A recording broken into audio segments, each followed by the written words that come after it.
যেমনটি আমরা লাস্ট এপিসোডে দেখেছিলাম, জ্যান বলেছিল প্রোফাউন্ড স্কাই সেক্ট আর আইস রিভার ভ্যালি পরবর্তীতে তোমরা। তারপর সিন চেঞ্জ হয়ে যায় এবং আমরা গুয়ুকে দেখতে পাই যে অনেক চিৎকার এবং কষ্ট পাচ্ছিল। তখনই চেয়ারে থাকা সোল হলের লিডার বলে 2 বছরের মধ্যে ফলিং স্টার প্যাভিলিয়ন একটা দাওসানকে তৈরি করে ফেলেছে। তাহলে এটাই কি তোমার ফলিং স্টার প্যাভিলিয়নের বিরুদ্ধে পাল্টা আক্রমণ ছিল? তখনই সেখানে একজন ইল্ডার আসে এবং বলে, হলমাস্টার, আপনি ফেলে দেওয়া জিনিসের ওপর রাগ করছেন কেন? তখন সোল হলের লিডার বলে, তোমার কাছে কি কোনো আইডিয়া আছে?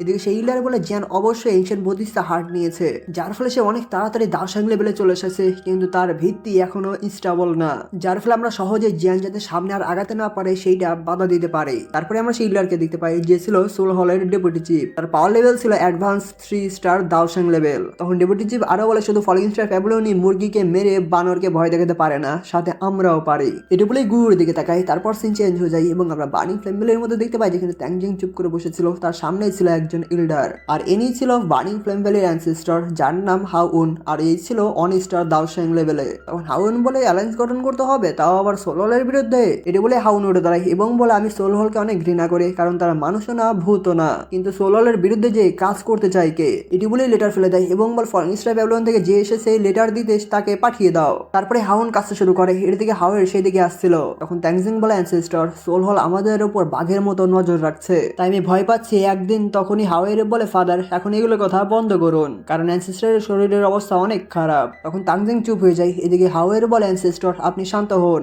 আপনার শরীরের উপর নজর দিন, কারণ আপনার পুরনো রোগের কথা মনে করে আপনাকে অনেক সতর্ক থাকতে হবে। তখন হাউন বলে, হাওয়ের, তুমি সত্যিই বুদ্ধিমান। তারপর হাউন আবার সেই লিডার নিয়ে বলে, ফলিং স্টার প্যাভিলিয়নের জিয়ান যে 1 স্টার দাওসাং লেভেলে রয়েছে। তখন ট্যাংজিং বলে, হ্যাঁ, এবং তার সাথে আমাদের অনেক ভালো সম্পর্ক রয়েছে। এদিকে হাউন বলে, অনেক ইয়াং, সে দেখতে কেমন? যদি সে সুন্দর দেখতে হয় তাহলে আমার ইচ্ছা হাওয়ের সাথে তাকে বিয়ে দিয়ে দিব, এটাতে আমার সম্মতি আছে। এটা শুনে হাওয়ের অভিমান করে ফেলে। তখন হাওয়ের বলে, অ্যানসেস্টর, আপনি আপনি এভাবে কিভাবে বলতে পারেন? এটি বলেই মুখ ফুলিয়ে নেয়। তখন ট্যাংজিং বলে, হাওয়ের, অসম্মান করিও না। তখন হাওয়ের নর্মাল হয়ে যায়। এদিকে হাউন বলে, এই বয়সে 1 স্টার দাওসাং লেভেলে পৌঁছানো, এর মাধ্যমে বোঝা যাচ্ছে জিয়ানের শ্রেষ্ঠত্ব কতটুকু, এবং তোমাদের দুইজনেরই জিয়ানের সম্পর্কে ভালো ধারণা আছে, তাই অবশ্যই এই ইয়াং ছেলে অনেকটা এক্সট্রা অর্ডিনারি হবে। তখন ট্যাংজিং বলে, অ্যানসেস্টর, তারা বলেছিল আমরা যদি তাদের অ্যালায়েন্সে যোগ দিই তাহলে আপনার যে গোপন রূপটা আছে সেইটা ঠিক করতে পারবে। এটা শুনে হাউন অনেকটা অবাক হয়ে যায়। তারপর ভেবে বলে, আমরা যদি রাজি না হই তখনই সেখানে জিয়ান আসে এবং বলে, যদি আপনারা রাজিও না হন তাহলেও আমি আমার বেস্ট ট্রাই করে আপনার সেই লুকানো রোগটা ঠিক করতে চেষ্টা করব। তখন ট্যাংজিং বলে, ইয়াং ফ্রেন্ড জিয়ান, তুমি চলে এসেছো। আর অ্যানসেস্টর, এই হলো ফলিং স্টার প্যাভিলিয়নের জিয়ান। তখন অ্যানসেস্টর জিয়ানের দিকে তাকায়। এদিকে জিয়ান গ্রেড করে বলে, অ্যানসেস্টর, আমার সম্মান গ্রহণ করবেন। এদিকে অ্যানসেস্টর উঠে দাঁড়ায়। তখন হাওয়ের অ্যানসেস্টরকে সাপোর্ট দিতে থাকে। তখন অ্যানসেস্টর জিয়ানকে ভালো করে চারদিক থেকে দেখতে থাকে। ভালো করে দেখার পর অ্যানসেস্টর হেসে বলে, ইয়াং ছেলে, তুমি ভালোই আছো। আর এইসব কথা ছাড়া অ্যালায়েন্সে যোগ দেওয়ার ব্যাপারটা আমরা হয়তো আশানুরূপ দেখতে পেতাম না। এটি বলে সে লেটারটা ভাসিয়ে ট্যাংজিংকে দিয়ে দেয়। তখন ট্যাংজিং বলে, অ্যানসেস্টর, আপনি কি? এদিকে হাউন বলে, চলো একটা জোট গঠন করি। এটি বলে সে একটু ভাবসাব নিতে শুরু করে। তারপরে সে তার অরা রিলিজ করে, যার ফলে চারপাশের জিনিসগুলো কেঁপে ওঠে। তখন ইল্ডার হাউন বলে, আমি অনেক বছর থেকে নিজের মুখ দেখাইনি, এখন এই পৃথিবীর মধ্যে এখনো কেউ আছে কিনা যে ইল্ডার হাউনের নাম মনে রেখেছে। এদিকে জিয়ান বলে, আমাদের ফলিং স্টার প্যাভিলিয়নের থেকে সম্মান নেবেন এবং বার্নিং ফ্লেম ভ্যালিকে আমাদের অ্যালায়েন্সে স্বাগতম। তখন হাউন বলে, ঠিক আছে, আমরা ফলিং স্টার প্যাভিলিয়নে দেখা করছি। তারপর সিন চেঞ্জ হয়ে যায় এবং আমরা ফ্লাওয়ার সেক্টরের মধ্যে দেখতে পাই যেখানে সোল হলের ফাইটাররা অ্যাটাক করে অনেকটা ক্ষতি করে দিয়েছিল। তখন ইউজি বলে, সোল হল আবার যে কোনো মুহূর্তে আমাদের উপরে অ্যাটাক করতে পারে, তাই আমাদের তাড়াতাড়ি সেক্ট প্রোটেকশন ফরমেশনকে রিপেয়ার করতে হবে। এদিকে নালান এসে বলে, টিচার, আপনি কি ঠিক আছেন? তখন ইউজি বলে, আমি ঠিক আছি, তুমি তোমার অন্য সিস্টারদের চেক করো। তখন নালান হুম বলে অন্যদেরকে হেল্প করতে শুরু করে। তারপর সবাই এক এক করে উঠে দাঁড়ায়। তখন ইউজি বলে, সবচেয়ে ইম্পর্টেন্ট কথা হলো তোমরা সবাই তাড়াতাড়ি তোমাদের ইনজুরিকে ঠিক করে ফেলো। এটি শুনে সকল ডিসেবলরা বলে, ঠিক আছে মাস্টার, এবং যেতে শুরু করে। তখনই সেখানে মাস্টার ইয়াওচান চলে আসে এবং ইউজিরা তাকে দেখে ইল্ডার ইয়াও বলে গ্রিট করে। তখন মাস্টার ইয়াওচান বলে, সেক মাস্টার রুন, এখানে কি হয়েছে? এমনকি ফ্লাওয়ার সেক্টর প্রোটেকশন ফরমেশন ওর ডিস্ট্রয় হয়ে গিয়েছে। তখন ইউজি বলে, সোল হল আমাদের উপর অ্যাটাক করেছিল, কিন্তু ভাগ্যবশত আমাদের সুপ্রিম লিডার সময় মতো এসে আমাদের এইবার রক্ষা করেছে। তাদেরকে আমরা প্রতিহত করেছি ঠিকই, কিন্তু আমরা অনেকটা ক্ষতির সম্মুখীন হয়েছি। এর জন্য মাস্টার ইয়াওচান কিছু পিল বের করে ফেলে এবং বলে, তোমাদেরকে অনেক তাড়াতাড়ি রিকভার হতে হবে, এবং সেই পিলগুলো দুজনকে দিয়ে দেয়। তখন ইউজি পিলগুলো নিয়ে বলে, থ্যাংক ইউ ইল্ডার ইয়াও। তখন একটি আওয়াজ বলে, ধন্যবাদ জানানোর কি আছে? তখন সবাই পিছনের দিকে তাকায়। সেই আওয়াজ আরো বলে, যদি ফলিং স্টার প্যাভিলিয়ন অ্যালায়েন্স গঠন করার জন্য আমাদেরকে প্রপোজাল না দিত তাহলে সোল হল হয়তো আমাদেরকে টার্গেট করতো না। এর জন্য মাস্টার ইয়াওচান মনে মনে বলে, এই ভয়েসটা তো।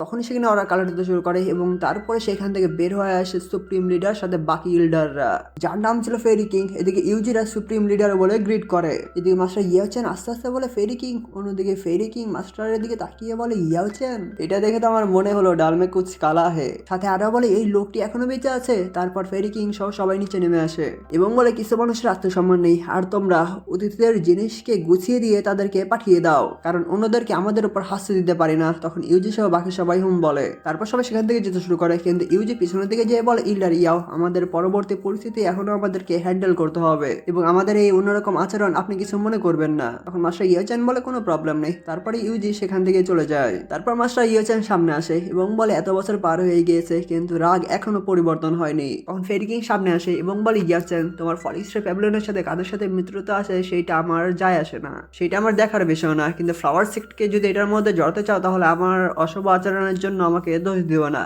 তখন মাস্টার ইয়োচান বলে আমি বুঝতে পেরেছি আমাদের ফলিং স্টার প্যাভিলিয়নের প্রভাবের কারণে ফ্লাওয়ার সেক্টরের মধ্যে এই অবস্থা হয়েছে, কিন্তু সেটা আমাদের লক্ষ্য ছিল না। তারপর ফেরি কিং আবার সামনে আসে এবং বলে যেটা হয়ে গিয়েছে সেটা বাদ দাও, আর এখন তুমি যেতে পারো, কারণ আমি চাই না ফ্লাওয়ার সেক্ট ধ্বংসের মুখে পড়ে যাক। এডিশন মাস্টার ইয়োচান বলে সোল হল এবার ব্যর্থ হয়েছে, কিন্তু তারা আবার অ্যাটাক করতে আসবে। সাথে লিনক্ল্যানও মিস্টিরিয়াস ভাবে গায়েব হয়ে গিয়েছে, কিন্তু আমার মনে হয় সোল হল এটার পিছনে আরো অনেক বড় কোনো ষড়যন্ত্র রয়েছে। তখন ফেরি কিং বলে সোল হলের পিছনে কার পাওয়ার রয়েছে তুমি জানো, আর আমরা যদি তোমাদের সাথে যোগ দিই তাহলে ফ্লাওয়ার সেক্টরের মধ্যে অন্যরকম ঘটনা ঘটে যাবে, যেটা আমি কখনোই সহ্য করতে পারবো না। তখন মাস্টার ইয়োচান বলে সোল হল অনেক নির্মম, তারা অনেক অভিনয় বা বিশ্বাসঘাতকতা করে, তাই ফ্লাওয়ার সেক্ট যদি আমাদের সাথে যুক্ত হয় তাহলে আমাদের অ্যালায়েন্স এই ফ্লাওয়ার সেক্টরের মেম্বারদের রক্ষা করার জন্য যতটুকু সম্ভব সব কিছু করবে। এটা শুনে ফেরি কিং অবাক হয়ে ভাবতে শুরু করে। তখন মাস্টার ইয়োচান অন্যরকম ভাবে দেখতে শুরু করে। তারপর ফেরি কিং সামনে আসে এবং বলে 3 দিন পর যদি আমি আসি তাহলে এটার মানে হবে ফ্লাওয়ার সেক্ট অ্যালায়েন্সের সাথে যুক্ত হওয়ার জন্য প্রস্তুত, আর যদি না আসি তাহলে বুঝে নি আমাদের ফ্লাওয়ার সেক্ট এটার সাথে কখনোই যুক্ত হবে না। এটি বলে ফেরি কিং চলে যায়। এদিকে মাস্টার ইয়োচান বলে আমি আশা করছি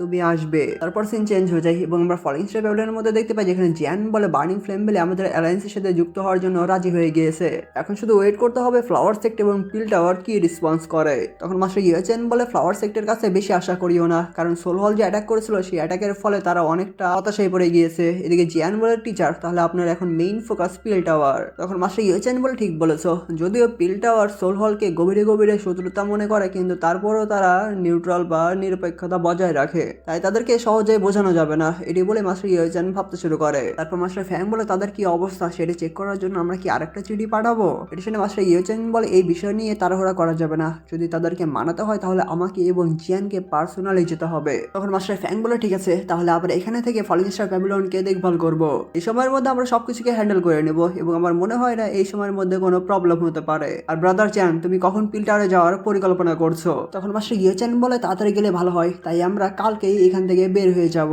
এটি শুনে জিয়ান হুম বলে। তারপর সিন চেঞ্জ হয়ে যায় এবং আমরা পিল টাওয়ারকে দেখতে পাই যেখানে জিয়ানরা চলে আসে। তারপর মাস্টার ইয়োচানরা একটা সিটির মধ্যে ল্যান্ডিং করে এবং সামনের দিকে এগিয়ে যাচ্ছিল, কিন্তু সকল ফাইটে তাদের দিকেই তাকিয়েছিল। তখন মাস্টার ইয়োচান বলে অনেক বছর পর আমি এখানে আসলাম, পিল টাওয়ার সেই আগের মতোই প্রাণবন্ত হয়ে আছে, কিন্তু আমি ভাবছি ছোট পিল টাওয়ারের একঘেয়ে ইল্ডারদের কথা, এটা সত্যি বর্ণনা করা অনেক কঠিন। তখন জিয়ান বলে স্মল পিল টাওয়ার। এদিকে মাস্টার ইয়োচান বলে সাধারণ মানুষ শুধু পিল টাওয়ার সম্পর্কেই জানে, তারা স্মল পিল টাওয়ার সম্পর্কে জানে না, আর স্মল পিল টাওয়ারই হলো পিল টাওয়ারের ভিত্তি। তারপর মাস্টাররা উড়ে যায় এবং একটা রুমের মধ্যে চলে আসে। সেখানে মাস্টার ইয়োচান বলে আসলে পিল টাওয়ার বার্নিং ফ্লেম ভ্যালি এবং ফ্লাওয়ার সেক্ট থেকে ভিন্ন। এই পিল টাওয়ার যদি যুক্ত হতে চায় তাহলে এটা নির্ভর করছে ইল্ডারদের ভোটের উপর। যখন থেকে পিল টাওয়ার তৈরি করা হয়েছে তখন থেকে তারা কোনো অভ্যন্তরীণ দলের বিরুদ্ধে হস্তক্ষেপ করেনি, এমনকি পিল টাওয়ারের 3 জন বিগ ইল্ডার তো আমাদেরকে ভোট দিবে এই মিটিং এর মধ্যে, কিন্তু তারপর আমাদেরকে খালি হাতেই ফিরে যেতে হবে। তখন জ্যান বলে সোল হল এই সেন্টার প্ল্যানের মধ্যে একমাত্র শক্তিশালী দল, তাদের স্ট্রেংথের গ্যাপ আমাদের সাথে অনেক বেশি, এই জন্য একমাত্র প্রভাবশালী পিল টাওয়ারকে আমাদের অ্যালায়েন্সের মধ্যে যুক্ত করলে আমরা সবাই মিলে তখন শত্রুদের মোকাবেলা করতে পারবো, তাই এটা করতে যত কঠিনই হোক না কিনা আমি অবশ্যই চেষ্টা করব। তখন মাস্টার হুম বলে। তখন একটি আওয়াজ বলে ভালোই বলেছো, এবং তখনই সেখানে 2 জন বিগ ইল্ডার চলে আসে। তাদের দেখে মাস্টার ইয়াওচান সামনে দিতে শুরু করে। এদিকে জন কংজি বলে বন্ধু ইয়াও, তুমি অনেক বছর হয়ে গিয়েছে রিকভারি করে ফেলেছো, রাত করে আজকে কেন এখানে পরিদর্শন করতে আসলে। তখন মাস্টার ইয়াওচান বলে তুমি জানো স্মল পিল টাওয়ারের ইল্ডার কাউন্সিল কখনই আমাকে স্বাগত করতো না। তখন মাস্টার জন কংজি বলে হুম, এবং আমি দেখছি তুমি ভালোভাবে রিকভারি করে ফেলেছো, সাথে অ্যাডভান্স ব্যাংশন লেভেলেও পৌঁছে গিয়েছো, সত্যি অনেক ভালো। এদিকে সেকেন্ড ইল্ডার বলে অনেক সময় ধরে তোমার সাথে দেখা হয়নি। তখন মাস্টার হুম বলে। সাথে মাস্টার আরো বলে এইবার কোনো কারণ ছাড়া পিল টাওয়ারে আসেনি, আমাদের যে অ্যালায়েন্সের মধ্যে যুক্ত হওয়ার ব্যাপারটা ছিল ওইটা কেমন চলছে। করেছে। তখন মাস্টার জন কংজি বলে আমি যখন লেটারটা পাই তখন সেই লেটার ইল্ডার কাউন্সিলের মধ্যে পাঠিয়ে দেই, কিন্তু সেই একঘেয়ে ইল্ডারদের মানানো অনেক কঠিন। তারপর অনেক ডিসকাশন করার পর আমরা 4টা ভোট সিকিউর করতে পেরেছি। তখন মাস্টার ইয়াচান বলে তোমাদের 3জনের ভোট নিয়ে মাত্র 4টা ভোট, এইটা পর্যাপ্ত না।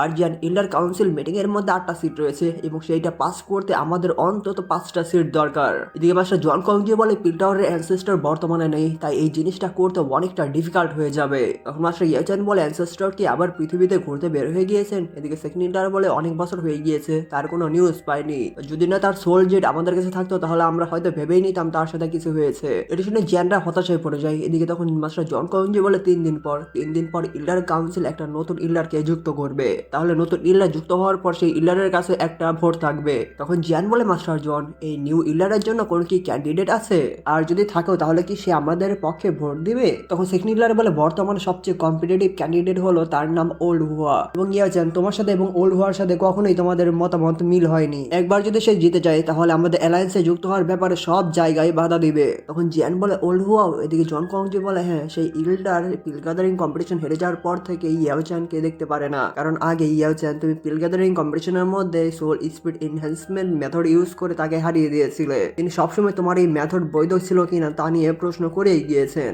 সাথে তোমার প্রতি অনেক রাগও আছে। তখন জিয়ান বলে মাস্টার জন এই কম্পিটিশনের মধ্যে টিচার কি পার্টিসিপেট করতে পারবে? তখন মাস্টার জন কংজি বলে ইয়াওচান নিজের ইচ্ছায় স্মল পিল টাওয়ার থেকে বের হয়ে এসেছিল, তাই সে আর কখনোই ইল্ডার কাউন্সিলের মধ্যে রিজয়েন করতে পারবে না। তখন একটি আওয়াজ বলে ওল্ড ইয়াও যদি পার্টিসিপেট নাও করতে পারে তাহলে জিয়ান পারবে, এবং এই আওয়াজটি ছিল মাস্টার জনি, এবং তিনি আসার সাথে সাথে ইয়াওচানের দিকে তাকায়। মাস্টার ইয়াওচানও তার দিকে তাকায়। এদিকে মাস্টার জনির মনের মধ্যে অন্যরকম হতে শুরু করে। তখন মাস্টার জন কংজি, জিয়ান সবাই মাস্টার ইয়াওচানের দিকে তাকায়। তখন মাস্টার জন কংজি মাস্টার ইয়াওচানকে আস্তে আস্তে বলে তুমি যখন থেকে পিল টাওয়ার থেকে চলে গিয়েছিলে তখন থেকেই জনি তোমার জন্য অনেক চিন্তা করতো। এটা দেখে জনি বলে জন কংজি তুমি কিছু না বলে কেউ তোমাকে বোবা ভাববে না, তাই তুমি চুপ করে থাকো। আর জিয়ান হলো পিল গ্যাদারিং কম্পিটিশনের চ্যাম্পিয়ন, সাথে পিল টাওয়ারের একজন লিডারের ক্যান্ডিডেট, তাই জিয়ান অবশ্যই এই ইলেকশন কম্পিটিশনের জন্য কোয়ালিফাইড। তখন মাস্টার জন কংজি বলে হ্যাঁ, এটা একটা ভালো উপায়, কিন্তু সেই ওল্ড হুয়াও এখন 9 কালারের পিল লাইটিং নিয়ে আসতে পারে, তাই তোমার নিজের উপর কি বিশ্বাস আছে? তখন জিয়ান বলে আমি অবশ্যই চেষ্টা করব, সাথে মনে রেখো তোমার কাছে অ্যালকেমিস্ট ব্যাজ আছে এবং সেটা পুনর্মূল্যায়ন করতে ভুলিও না, কারণ এটার ফলে তুমি তাদের যে কোনো প্রশ্ন এড়াতে পারবে। তখন মাস্টার ইয়াওচান বলে সময় অনেক কম, তাই আমাদেরকে তাড়াতাড়ি করতে হবে, তাই আমি যাচ্ছি জিয়ানের সাথে যেন জিয়ান ভালোভাবে প্রিপারেশন নিতে পারে। তখন সবাই হুম বলে। এদিকে মাস্টার জন কংজি বলে ঠিক আছে, তাহলে আমরা 3জন স্মল পিল টাওয়ারে ফিরে যাচ্ছি এই কম্পিটিশন অ্যারেঞ্জ করার জন্য। তখন জিয়ান থ্যাংক ইউ ইল্ডার বলে গ্রিট করে, সাথে সাথে সবাই গ্রিট করে সেইখান থেকে চলে যায়, কিন্তু জোয়ানি মাস্টার ইয়াচানের দিকে অন্যভাবে তাকিয়েছিল। তারপর মাস্টার জোয়ানি সেখান থেকে চলে যায়। এর দিকে মাস্টার ইয়াচানের মনের মধ্যে অন্যরকম হতে শুরু করে। তারপরে সিন চেঞ্জ হয়ে যায়। তারপর আমরা 3 দিন পরের সিন দেখতে পাই যেখানে জিয়ানের বুকের উপর নতুন অ্যালকেমিস্ট ব্যাচ তৈরি করে দিয়েছিল মাস্টার ইয়াচান। তখন মাস্টার ইয়াচান বলে 8 গ্রেড অ্যালকেমিস্ট, আমার প্রাইমের অংশের চেয়ে কোনো অংশে কম না। এটা শুনে জিয়ান খুশি হয়ে যায়। তখন একজন ডিসেবল বলে ইল্ডার হুয়াও, এটা শুনে জিয়ান সেই দিকে তাকায়। তখন সেই ডিসেবল বলে ইল্ডার হুয়াও আমার কাছে এই পিলটা ঠিক মনে হচ্ছে না, আপনি কি এটা দেখবেন একবার? তখন ইল্ডার হুয়াও সেই পিলটি নিয়ে নেয় এবং সেইটিকে চেক করতে শুরু করে। আর এই হুয়াও ছিল 8 র্যাঙ্কের অ্যালকেমিস্ট। তখন হুয়াও এই পিলটা চেক করে বলে তুমি ঠিক মতো স্ক্রলের ইনস্ট্রাকশন ফলো করোনি, তুমি কি গোপনে অন্য কোনো ইনগ্রেডিয়েন্ট এইটার মধ্যে যোগ করেছো? আমি তোমাদেরকে কতবার বলেছি যে নিজে থেকে ট্রাই করে কিছু নতুনত্ব তৈরি করার চেষ্টা করবে না, সবসময় রুলস ফলো করো। তখন সেখানে জিয়ান চলে আসে এবং বল ইল্ডার হুয়াও আমার পিলটা একবার চেক করুন প্লিজ। এটা দেখে ইল্ডার বলে ইয়াং স্টার তুমি আবার কই থেকে আসলে, এবং জিয়ানের পিলটা নিয়ে চেক করতে শুরু করে। তখন ইল্ডার বলে এই পিলটা তো ভালোই হয়েছে, এই পিলের ফ্রেগরেন্ট এমনকি কালার এই টেকনিকটা অনেকটা ইউনিক দেখছি। এই পিলের মধ্যে কি তুমি অন্য কোনো ইনগ্রেডিয়েন্ট মিক্স করেছো? তাহলে তুমিও কি এই রুলস ফলো করোনি? এটি বলে মন খারাপ করতে শুরু করে। তখন সেটা মাস্টার ইয়াওচান আসে এবং জিয়ান বলে মাস্টার। তখন ইল্ডার হাউ উকি মেরে দেখে পুরোই অবাক হয়েছে এবং বলে ইয়াওচান তুমি এখানে কি করছো?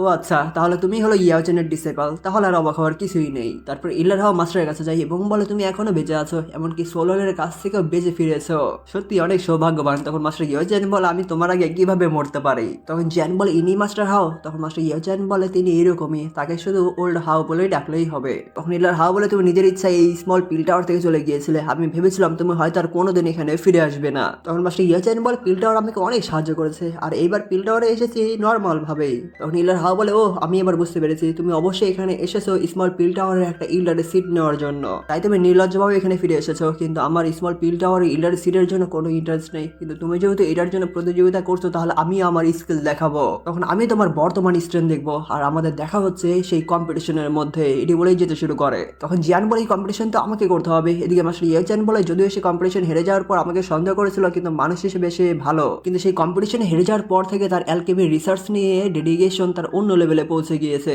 তাই বর্তমানে সে আমার থেকে কোনো অংশ কম নয়। এটা শুনে জিয়ান একটা দীর্ঘশ্বাস ফেলে। তারপর সিন চেঞ্জ হয়ে যায় এবং আমরা স্মল পিল টাওয়ারের অর্ডারের মধ্যে দেখতে পাই যেখান দিয়ে জিয়ানরা বোটে করে যাচ্ছিল। তখন জিয়ান চারপাশে দেখে বলে কি পিওর মেডিকেল ফ্রেগনেন্স এখানে, এবং আমি কখনো কল্পনা করতে পারিনি স্মল পিল টাওয়ারের মধ্যে নিজস্ব একটা রিয়েলম আছে। তখন মাস্টার ইয়াচান বলে অবশ্যই, কারণ স্মল পিল টাওয়ার হলো আমাদের পিল টাওয়ারের একটা ইলাইট ফোর্স। এভাবে করে তার গল্প করতে করতে স্মল পিল টাওয়ারের মধ্যে চলে আসে। তখনই সেখানে স্পেস ব্রেক হয়ে যায়। তখনই সেইখান থেকে স্মল পিল টাওয়ারের সকল ইল্ডার বের হয়ে আসে।